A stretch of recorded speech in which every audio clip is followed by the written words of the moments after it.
بالله من شرور أنفسنا ومن سيئات أعمالنا من يهده الله فلا مضل له ومن يضلل فلا هادي له وأشهد أن لا إله إلا الله وحده لا شريك له وأشهد أن محمدا عبده ورسوله.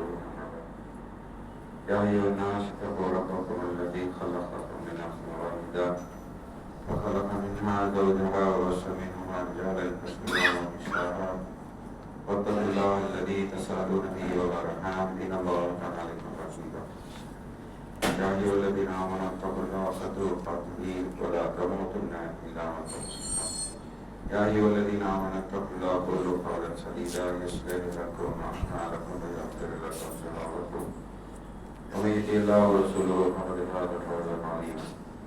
إن أصدق الحديث كتاب الله وأحسن الهدي هدي محمد صلى الله عليه وسلم.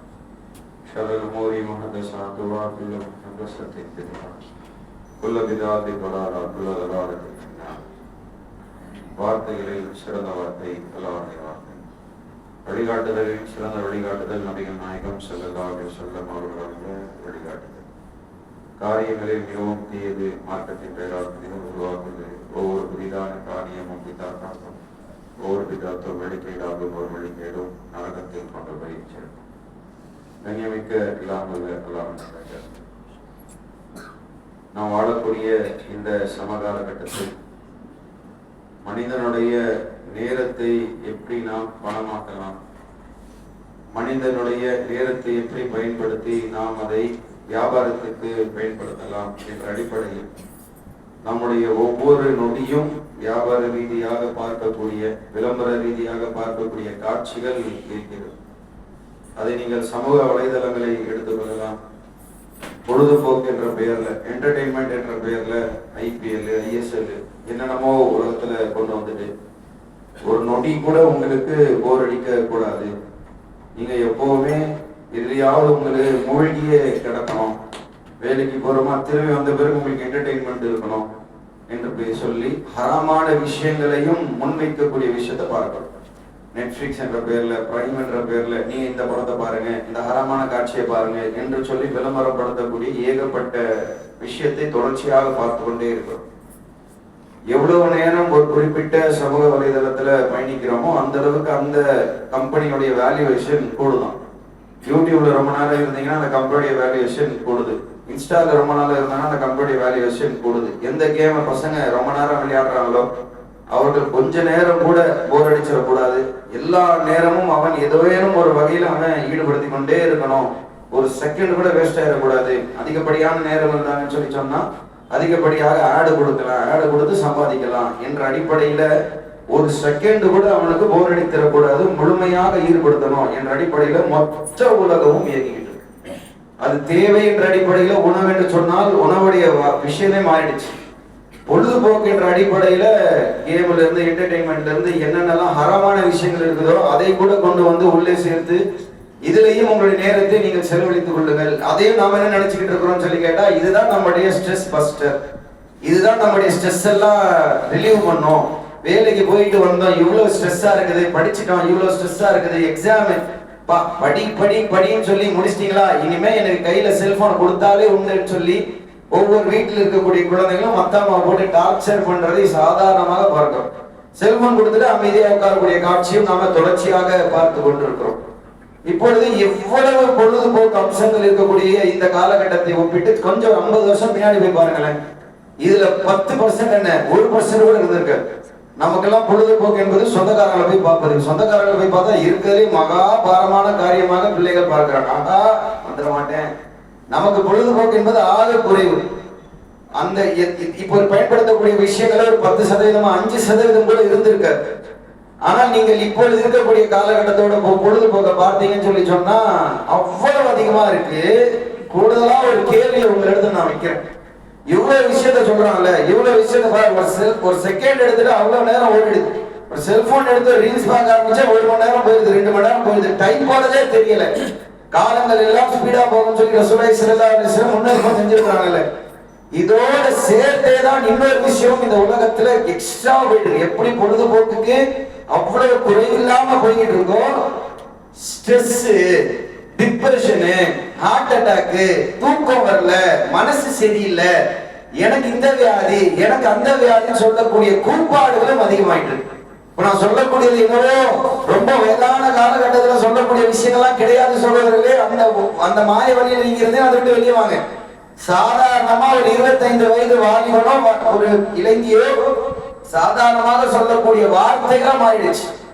ஒரு ஸ்ட்ரெஸ் சார்ந்து வரக்கூடிய வியாதிகளை இந்த 25 வயதுக்கு மேல் இருக்கக்கூடிய இளைஞர்களும் இளைஞர்களும் அவர்கள் அனுபவித்துக் கொண்டிருக்கிறார்கள். அதனை ஒட்டிய வைத்தியங்களையும் பார்த்து கொண்டிருக்கிறாங்க. ஒரு பக்கம் பார்த்தா அவனுக்கு போர் அடிக்கக்கூடாது, நீ ஜாலியா இருக்கணும், ஸ்ட்ரெஸ் ரிலீவர், ஸ்ட்ரெஸ் பஸ்டர்னு சொல்லி ஒரு பக்கம் கொண்டு போயிட்டு இருக்கிறான். இன்னொரு பக்கம் பார்த்தா இவங்க என்ன சொல்றாங்கன்னு சொல்லி கேட்டா, ஸ்ட்ரெஸ் ஆயிடுச்சு, நைட்டு தூக்கம் வரல, தூக்கம் வராதுன்னா மாத்திரை போட்டேன். தூக்க மாத்திரை என்பது ஒரு விஷத்தை போல எவ்வளவு நாட்களா பிரச்சாரம் பண்ணிட்டு இருந்தாங்க. இப்போ சாதாரணமாக ஒரு 25-30 வயது இளைஞர்கள் இளைஞர்கள் பயன்படுத்துறாங்க. வயதானவங்க பயன்படுத்துறாங்க என்று சொன்னால் அதுவும் கூடாதுதான், அதோட வயதுக்கானது, அது நமக்குள்ள போகல. ஆனால் இளைஞர்களும் இளைஞர்களும் சாதாரணமாக ஸ்ட்ரெஸ்ஸா இருக்குது, தூக்கம் வரல, சாப்பாடு இறங்கல, யாரிடத்து பேச முடியல, டிப்ரெஷனா இருக்குது, இதை விட்டு வெளியே வர முடியல, என்ன பண்ணணும் தெரியல என்று சொல்லி தற்கொலைகளும் சமீபத்தில் நேற்று ஒரு விஷயத்தை பாத்தீங்கல்ல, எல்லாருக்குமே தெரியும். இது ஒரு உதாரணத்துக்கு மட்டும் சொல்லிக்கிறேன். நீட்டு ஒரு எக்ஸாம் நடத்துறாங்க, மொத்த எக்ஸாம் எழுதுது. சாதாரணமா ஆஃப்டர் ஆல் ஒரு 30 லட்சம் ரூபாய்க்காக ஒரு பாஜக பிரமுகரதை வித்திருக்கிறாங்க. வித்து அது வெளி உலகத்துக்கு வந்து அது மக்கள் எல்லாம் பார்த்து விட்டு ஆஹா லீக் ஆயிடுச்சு என்று சொல்லி அதை ஸ்டாப் பண்ணது ஒரு பக்கம். ஆஹா நான் நீட்டு நல்லா எழுதுனேன் என்று சொல்லி தற்கொலை செய்த விஷயங்களை அப்படியே மூடி மறைக்கிறான். இந்த ஆட்சி வந்த பிறகு எத்தனை பேப்பர் லீக் ஆயிருக்குன்னு சொல்லி கேட்டா அவ்வளவு கணக்கு போட்டு லிஸ்ட் போட்டு போய்கிட்டே இருக்கிறாங்க.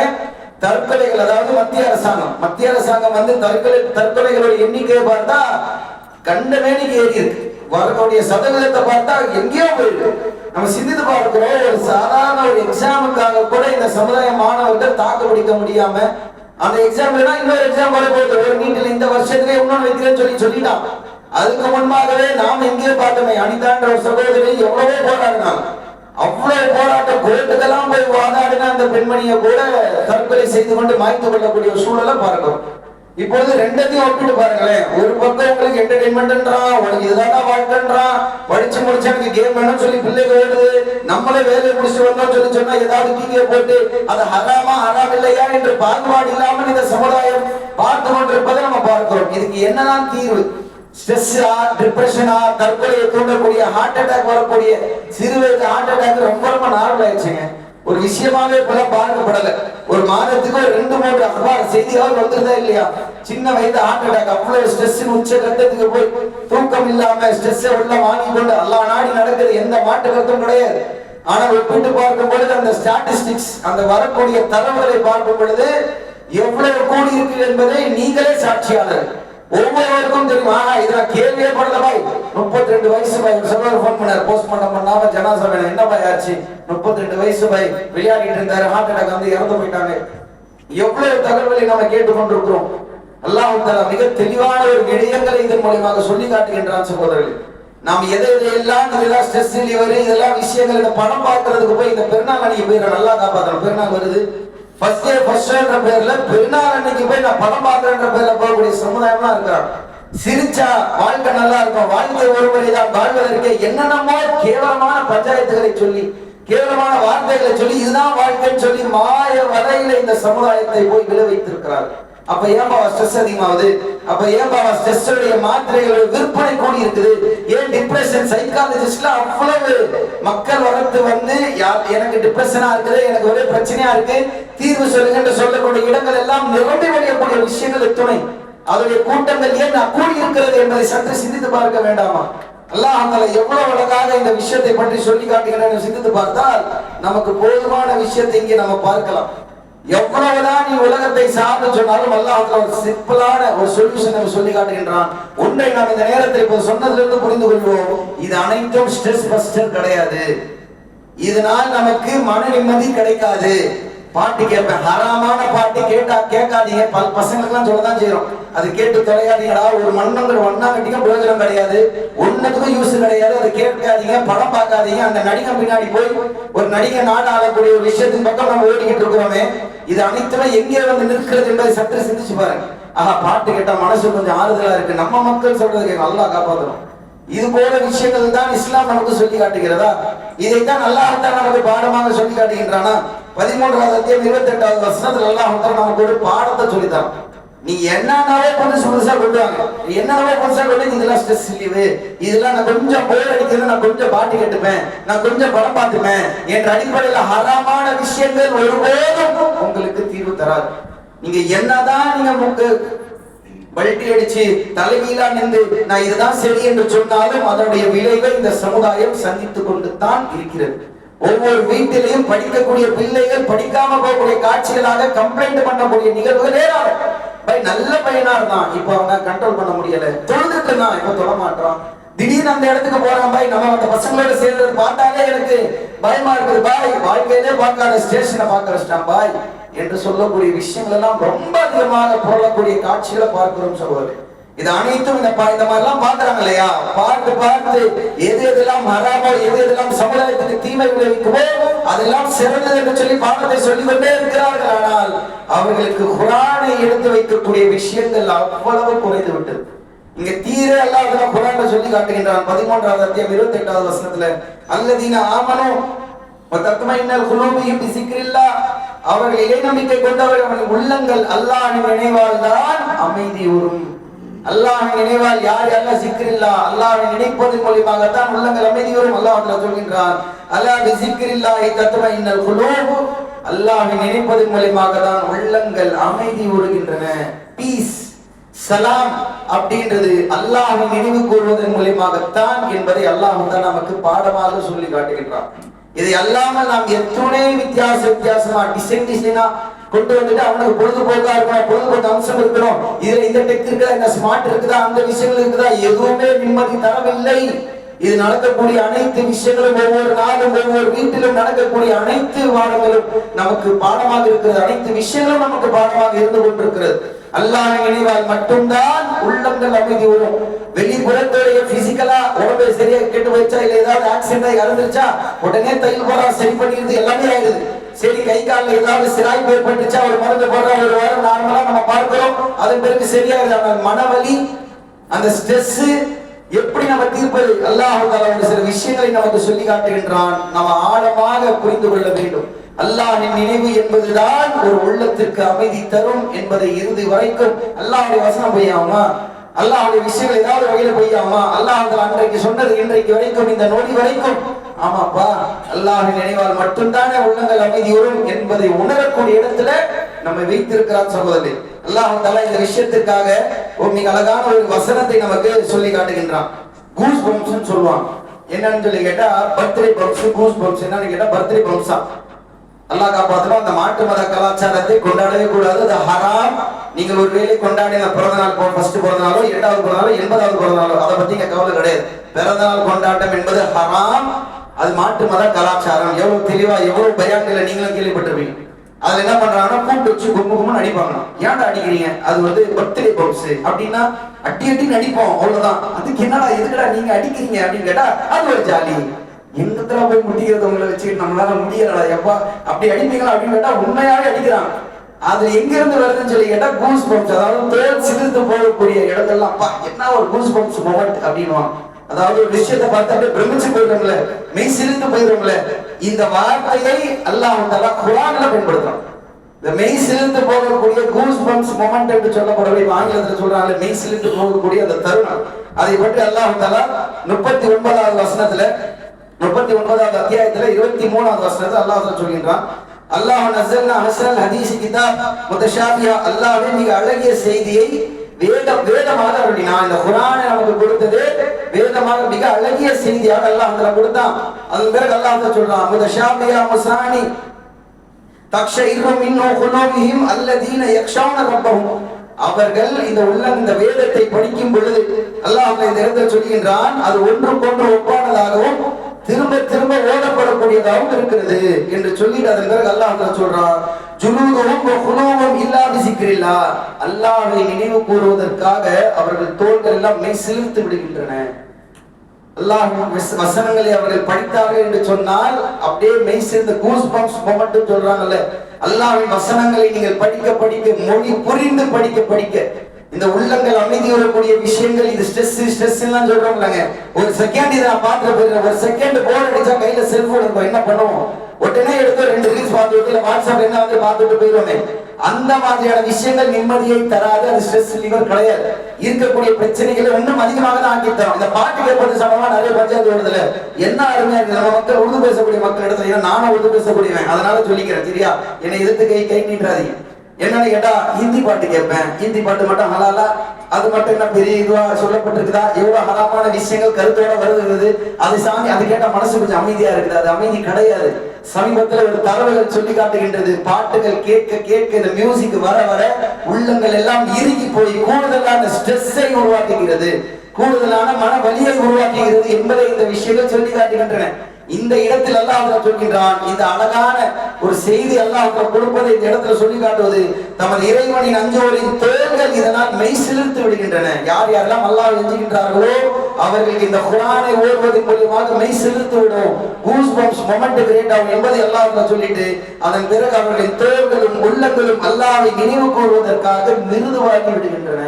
அல்லாஹ் தஆலா இந்த வசனத்தை இப்படியே சொல்லி காட்டுகின்றான். அல்லாஹ்வுடைய வசனங்களை படிக்கும் போது அது பிள்ளைகளா இருக்கட்டும், பெரியவங்களா இருக்கட்டும், நடுத்தர வயது உள்ளவங்களா இருக்கட்டும், எல்லாருக்கும் அந்த வயதிற்கு ஏற்றாற்போல் குர்ஆன் மெசேஜ் தரும்.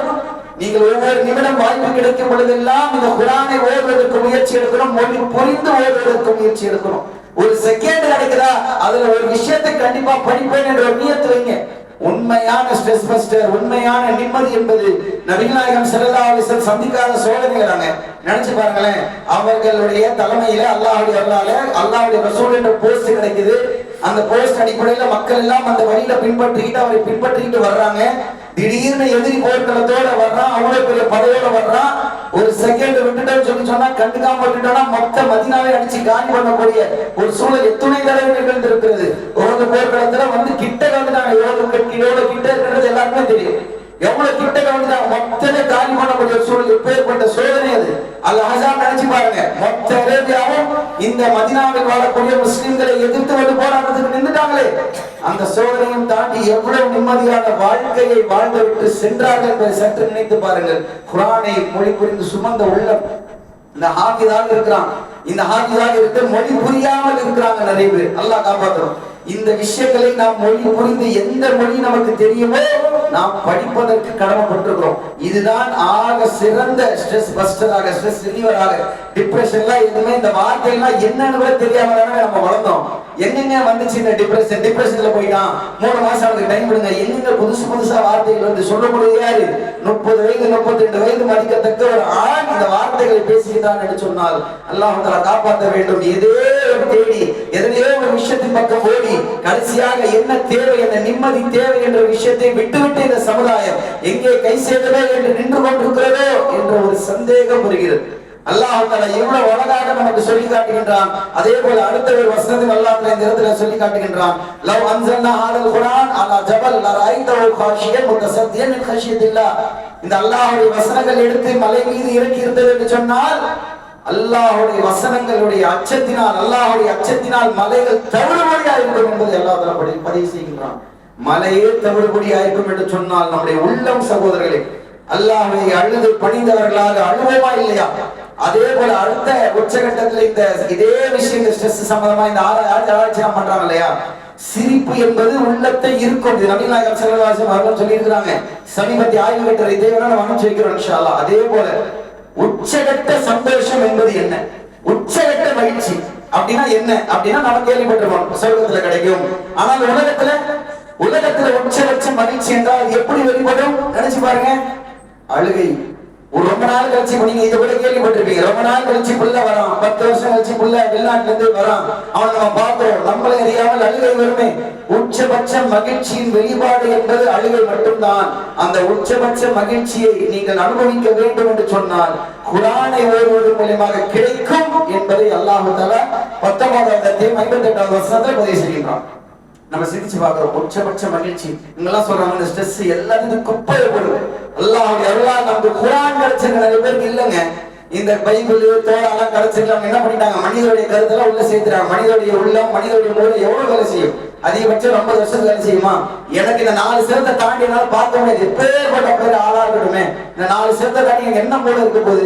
இல்ல என்னுடைய வயது காலகட்டத்துல நான் வாழ்நாளில் எத்தனை மூலம் பண்ணிக்க முடியும், எத்தனை பேருடைய வாழ்க்கையை பத்தி என்னால புரிஞ்சுக்க முடியும்? எனக்கே ஒரு லிமிட் இருக்கு. மனிதனுடைய கருத்தெல்லாம் சேர்த்து விட்டு முடிச்சு விட்டாங்க. அந்த வேதத்தையே மனிதனுடைய கையால் வந்து விட்டுச்சு. ஆனால் குர்ஆன் பாதுகாக்கப்பட்டிருக்கிறது.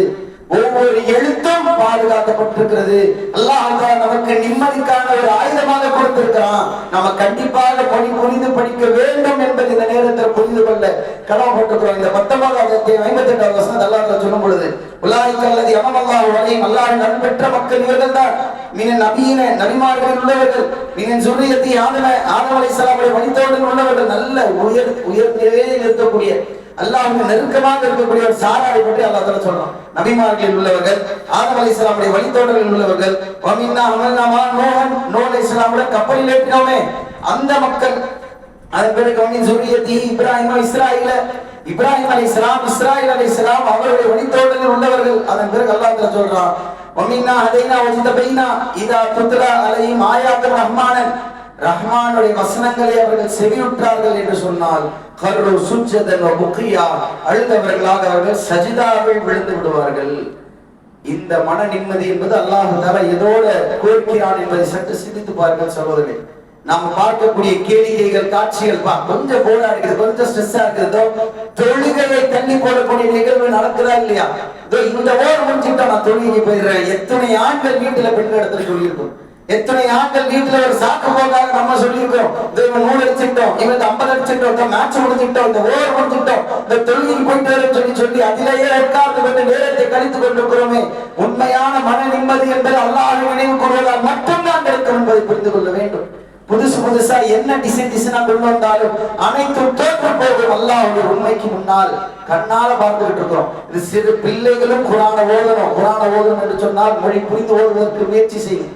எந்த மொழி தெரியுமோ அந்த மொழி, அரபி தெரியுமா தாராளமா அரபில ஓதுங்க. ஆனால் புரிந்து ஓதுங்க. நன்மை சம்பாதிக்கக்கூடிய சாதனமாக மட்டும் குர்ஆனை பார்த்து விடக் கூடாது.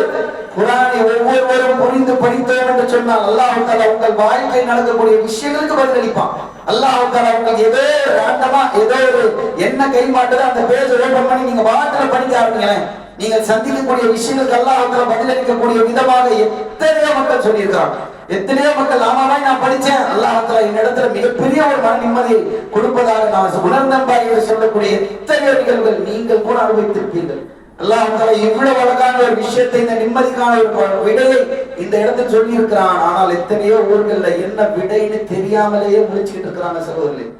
என்னென்னமோ புதுசா வியாதி. இப்போ சமீபத்தில் ஒன்று கேள்விப்பட்டேன், பைபோலார் டிஸார்டர் அப்படின்னா என்ன கேட்டா, ஸ்ட்ரெஸ் உச்சகட்டத்துல போய் தன்னைத்தானே தற்கொலை செய்யக்கூடிய ஒரு சூழல். இதெல்லாம் இருக்குமா அப்படின்னு கேட்டா, பாய் என்னுடைய வைஃபுடைய அண்ணன் இறந்துட்டார் பாய், இதே வியாதி தான், டாக்டர் சொல்லி எழுதி கொடுத்துருக்காங்க என்று சொன்னாங்க. நமக்கு ரொம்ப சிரமமா இருக்கு. ஒரு முஸ்லிம் இதை சார்ந்த விஷயம்லாம் இவ்வளவு அழகா அல்லாஹ் தஆலா சொல்லி இருக்கிறான்.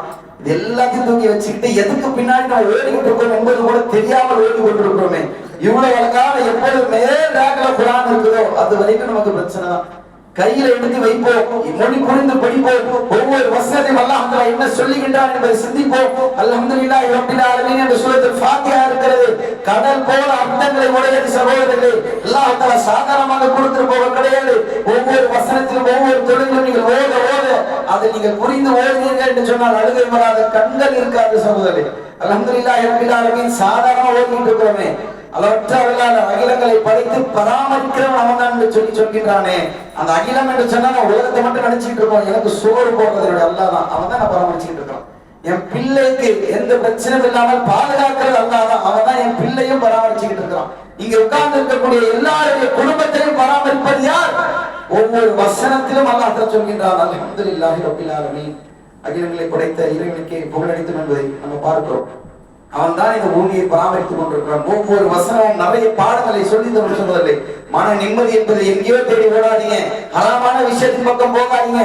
அல்லாஹ் எல்லாம் நமக்கு குர்ஆன் கொடுக்கப்பட்டிருக்கிறது. நமக்கு தெரிந்த மொழி எந்த மொழி வேணுமோ அந்த மொழியில் கிடைக்கக்கூடிய இடத்தில் நம்ம இருக்கிறோம். ஆனால் அது உள்ளத்தில் போகாமல் இருக்கிறது. முன்னாடியாவது தேடி போயிட்டு இருந்தான், இப்ப கை கட்டின தூரத்தில் எல்லாமே இருக்குது. ஆனால் உள்ளத்தில் போக மறுக்கக்கூடிய இடத்தில் அனைத்து குர்ஆனுடைய தர்ஜுமாக்களும் குர்ஆன்களும் இருந்து கொண்டிருக்கிறது. அல்லாஹ் தஆலா எவ்வளவு அழகான பாடத்தை சொல்லி காட்டுகின்றான். இன்னும் முக்கியமான ஒரு விஷயத்தை கடைசியாக சொல்லி முடித்துக் கொள்கின்றேன். இந்த குர்ஆன் என்பது உள்ளத்தை புரட்டி போடும் என்பது சாதனம். எத்தனையோ பேர் குர்ஆனில் தவறு கண்டுபிடிக்கன்னு சொல்லி இஸ்லாத்துக்கு வந்தாங்க, கதை ஏகப்பட்டதை நீங்க கேள்விப்பட்டிருக்கீங்க. ஒரே ஒரு உதாரணம் நபிநாயகம் ஸல்லல்லாஹு அலைஹி வஸல்லம் காலகட்டத்தில் சொல்லி முடிச்சுக்கிறேன். அபூபக்கர் ரலியல்லாஹு அவருடைய அதான் ஆரம்ப கட்டம், மக்காவுடைய அந்த சோதனையான கட்டத்தில் இருக்கிறாங்க. அப்போ அபூபக்கர் ரலியல்லாஹு நமக்கு மனப்பாடமான குர்ஆன் வசனத்தை ஓதி தொழுதுட்டு இருக்கிறாங்க. அப்ப தொழும் போது அந்த குர்ஆன் அவர்களுக்கு அரபி புரியும் தானே. குர்ஆன் ஓதுறோம், தொழுகிற அல்ஹம்துலில்லாஹி சூரத்துல் ஃபாத்திஹா வேற ஏதாவது துணை சூரா ஓதுறோம், அந்த குறைஷி மக்களுக்கு அரபி தெரியும் தானே. இவர்கள் ஓதக்கூடியவர்களுக்கு அவங்க அரபி புரியுது, அவங்களுக்கு அர்த்தம் புரியுது. இவர்கள் ஓத இப்ப அபூபக்கர் ரலியல்லாஹு அவர்கள் தொழக்கூடியதை பார்த்து பெண்களும் குழந்தைகளும் அப்படியே வட்டமிட்டு நிக்கிறாங்க. இவர் என்ன ஓதுறாங்க, உடனே குறைஷி உள்ள மக்களுக்கு பயம். என்ன தெரியுமா, எங்க இஸ்லாத்துக்கு மாறிடுவாங்களோன்னு பயம். இது நடந்த நிகழ்வுலாம் பார்த்தா மாசக்கணக்கெல்லாம் கிடையாது, ஒரு நாள் 2 நாள் 3 நாள் அவ்வளவுதான். மக்கள் கூடுறதை பார்த்து பயந்து, ஆமா இவர் எங்கே முஹம்மது ஸல்லல்லாஹு அலைஹி வஸல்லம் வழியின் பக்கம் போயிடுவாங்களோ என்ற பயந்து இனிமே நீங்க ஓதக்கூடாதுன்னு சொல்லி கம்பல்ஷன் போடுறாங்க, ஒரு சட்டம் போட்டுறாங்க. சரி நீ வீட்டுக்குள்ளதான் ஓதி ஆகணும் என்று சொன்ன உடனே பெரிய ஒரு சம்பவம் தான் நடக்கும். நான் சுருக்கமா சொல்லிக்கிறேன். வீட்டுக்குள்ளதான் ஓடணும்னு சொன்னாரு. அவர் என்ன பண்றாங்க, சரி வீட்டுக்கு வெளியில நமக்கு அந்த முற்றம் இருக்கு இல்லையா, அங்க நம்ம தொழுவோம்னு சொல்லி அங்க சொல்ல ஆரம்பிக்கிறார். மறுபடியும் கூட்டம் கூண்டுச்சு, மறுபடியும் குறைஷில மக்கள் பயந்துறாங்க. எங்கடா இஸ்லாத்தை ஏத்துருவாங்களோ நம்ம மக்கள் எல்லாம் என்று சொல்லக்கூடிய ஒரு சூழலில ஓரிரு நாட்களிலேயே குர்ஆன் இப்பேற்பட்ட தாக்கத்தை உருவாக்க சொன்னால், ஆயிரக்கணக்கான வருடங்களாக நாம் குர்ஆனை கையில் வைத்திருக்கிறோம். நம்முடைய உள்ளத்தையும் மாற்று மதத்துடைய உள்ளத்தையும் எப்படி தாக்கத்தை ஏற்படுத்தியது என்பதை சற்று சிந்திச்சு பாருங்களேன். ஒரு 2 நாள் 3 நாள் தொழுகையில எங்க வசனத்தை கேட்டு இஸ்லாத்தை ஏற்றுப்பாங்களோ என்று பயந்த குறைஷி கூட்டம் எங்கே. அந்த அரபியில மட்டும் அரபியில தவறு என்று சொல்வது நமக்கு அருகதை கிடையாது. அலிஃபுக்கு 10 நன்மை, லாமுக்கு 10 நன்மை, மீமுக்கு 10 நன்மை, எந்த மாற்றம் கிடையாது. ஆனால் மொழி புரிந்து ஓடும். அவர்கள் கேட்டு எங்கே உள்ளங்கள் மாறிடுமோ, அல்லாஹ்வின் பக்கம் திரும்பிடுமோ, அல்லாஹ்வின் நினைவால் அவர்கள் வந்து விடுவார்களோ என்ற எண்ணத்தில் பயந்தார்களே குறைஷிகள். அது போல எத்துணை சந்தர்ப்ப சூழ்நிலைகள் நம்முடைய வாழ்க்கையில் உண்டாக்கி இருக்கிறது. என் வீட்டில் இருக்கக்கூடிய மக்களுக்கு நான் சொல்லி இருக்கிறேனா, என் பக்கத்து வீட்டில் இருக்கக்கூடிய மக்களுக்கு குர்ஆனை கொடுத்திருக்கிறேனா, எத்தனை பேருக்கு இந்த குர்ஆனை எடுத்து வைத்திருக்கிறேன் என்பதை சற்று சிந்தித்து பாருங்களேன். ஒரு நாள் 2 நாள் தொழுகையிலேயே எங்க இஸ்லாத்துக்கு போயிடுவாங்களே பயந்த குறைஷிகள் எங்கே. ஆயிரக்கணக்கான எண்ணங்களோட நம்மளும் பயமாறுகளும் ஒண்ணுதான் அப்படின்னு சொல்லி நாம பார்ப்போம். மனிதர்கள் அடிப்படையில் எல்லாரும் ஒண்ணு என்ற மாற்று கருத்து கிடையாது. ஆனால் அல்லாஹ்வை ஏற்றுக்கொள்ளாத நரகத்துக்கு போக இருக்கிறானே, அவனை நேர்வழியில் காட்ட வேண்டாமா, அவனுக்கு நேரான வழியின் பக்கம் அழைக்க வேண்டாமா? உள்ளத்தை புரட்டி போடக்கூடியது இந்த குர்ஆன் சகோதரர்களே. ஒருபோதும் இதை கைவிட்டு விட வேண்டாம். அனைத்து விஷயங்களும் அல்லாஹ் தஆலா ஷிஃபாத்தாகவும் நிவாரணமாகவும் இந்த குர்ஆனை ஆக்கி இருக்கின்றேன் என்று சொல்லி காட்டுகின்றான். இந்த நிவாரணத்தை, இந்த ஷிஃபாத்தை அல்லாஹ் தஆலா நமக்கு கொடுக்கக்கூடிய இந்த பாக்கியத்தை மிகப்பெரிய அளவுக்கு பயன்படுத்துங்க. நீங்க மொழி புரிந்து படிக்க 1 மணி நேரம் 2 மணி நேரம் கிடைக்குதா, குர்ஆனை ஓதி பாருங்களேன். அழாத கண்களால் நீங்க திரும்பி வர முடியாது இன்ஷா அல்லாஹ். அல்லாஹ் தஆலா ஏதேனும் ஒரு வகையில் உள்ளத்தை போட்டு புரட்டி எடுப்பான். ஒரு சில வசனங்களை கடக்க முடியாம நீங்க திணறுவீர்கள். ஒரே தமிழ் தான் தெரியும், ஆனால் படிக்க முடியாது, வார்த்தை வெளியே வராது. இதை நீங்கள் படிக்க படிக்க அல்லாஹ்வுடைய விஷயங்கள் உணர்ந்துட்டீர்கள் என்று சொன்னால் அல்ஹம்துலில்லாஹ். இந்த ஸ்ட்ரெஸ், இந்த டிப்ரெஷன், இந்த மண்ணாங்கட்டி எதுவுமே நமக்கு தேவை கிடையாது. நம்ம சின்ன சின்ன பிள்ளைகள் படக்கூடிய வேதனை பார்த்தால் அவ்வளவு கஷ்டமா இருக்கு. அல்லாஹ் தஆலா காப்பாற்றலாம். இது போல மாய வலையில சிக்கி இருக்கக்கூடிய சமுதாயமாக, குறிப்பாக இஸ்லாமில் இருக்கக்கூடிய அல்லாஹ் தஆலா தெளிவான பாடத்தை சொல்லி காண்பித்து விட்டான். அந்த விடையை, அந்த சொல்யூஷனை முறையாக பயன்படுத்தக்கூடிய மக்களாக வல்ல இறைவன் நம்மை ஆக்க வேண்டும் என்று பிரார்த்தனை செய்து என்னுடைய முதல் உரையை முடித்துக் கொள்கின்றேன்.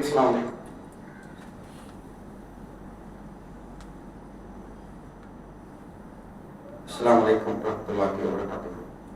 அல்ஹம்துலில்லாஹ்.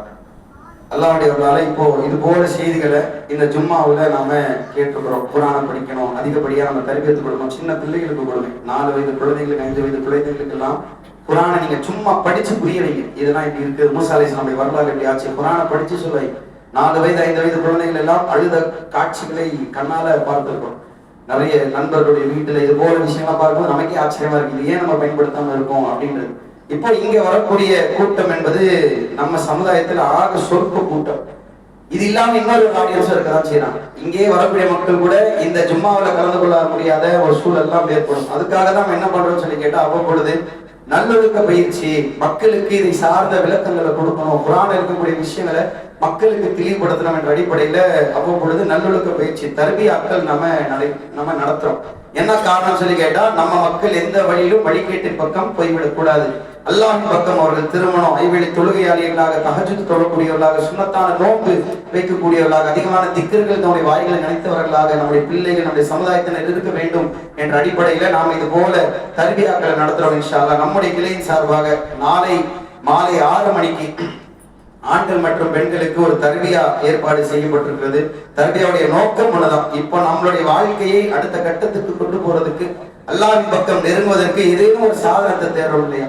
அப்படி இந்த தர்பியாக்களும் நமக்கு மிகப்பெரிய அளவிற்கு ஒரு பாலமாக, ஒரு நன்மையாக அமையும் இன்ஷா அல்லாஹ். அதிகப்படியான மக்கள் உங்கள் குடும்பத்தோடு கலந்து கொண்டு இந்த தர்பியாக்கள் வழங்கப்படக்கூடிய ஒரு சில அறிவுரைகளை, உபதேசங்களை பெற்று நம் வாழ்க்கையில் அடுத்த கட்டத்தை அல்லாஹ்வுக்கு நெருங்கக்கூடிய ஒரு விஷயங்களை அல்லாஹ் ஏற்படுத்தி தருவது ஒரு பிளாட்ஃபார்ம். இது ஒரு களம்.